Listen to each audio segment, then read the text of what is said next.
Good morning. Ngasigi ningthokaba numit ko ningthokaba numit ki card ki message yengase ningthokaba numit ahambada akhoi number ko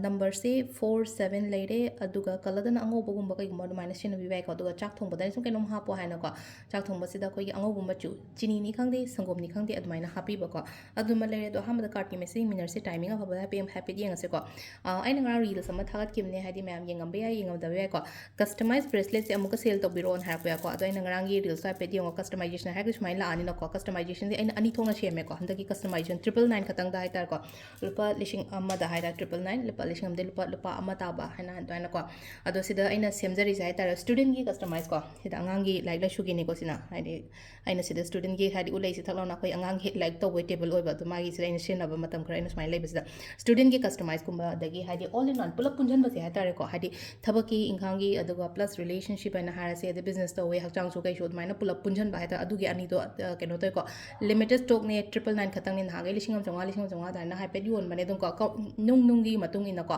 adu se 999 da lobi ba ya kani ko makha da adum akoi story number ke ka hapsaram ge hana sum lei ba su yaw birong gani ko adu de do biro ko adu ham da koi gi card hum khatang thosi ko card hum sida gi card ama khan birase ko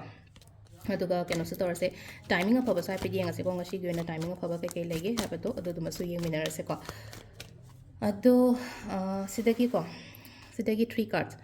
card number 1 card number 2 aduga card number 3 nan sengau keno ta hode kolog den ha ba ko hadi imoinu matam da keno to wi ba ko hadi yum mang ba ko pa natraga hadi yum da auto station oi ko len har pa ya ko adugi na haraga di akoina keno ni mise ko imoinu ni mise da hadi keno da imoinu nung da waram like khuram ko to matam da tumaina kat piraga matangi ni mita tumai hapchan bi rasu ya ko sida le ko card home se card aham ba card yeng se ko aham ba card se lai se ade kenom chat ke kenom to ge haraga di ngasi se phai ko chatlo hadi ai ningjing mangjing na gono ba hadi ai ngam gani ya gani hana khalaga tumaina chapi ba ko number 1 khan bang yon harat ko number 2 ko number 2 so se chap na se le ko khanja na le ha lei ba ha tar ko chasira chalo sira toksira torisira ha ba gi dumai tar ga hadi ningjing mangjing na lei ba tar ko sida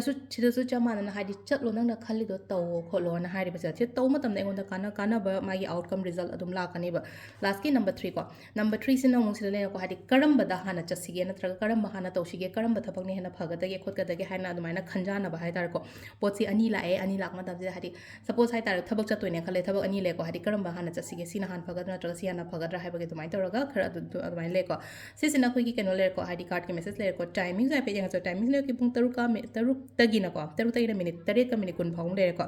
adagi mun 9 ga minute fu de na tara phawng le re aduga trama thoi keno na 12 ga minute ni fu dagi na nungda wairam gi pung taruk ka minute kun phawng le re ko aduga nungdang atheng mai na 9 ga minute ni fu dagi na trama thoi ga minute kun phawng le re aduga nungdang atheng bagi na pung ama dagi na pung taruk phawng le ko sisina khoi gi ngasi gi na afaba timing ko adu sile re khoi gi daily card message me thank you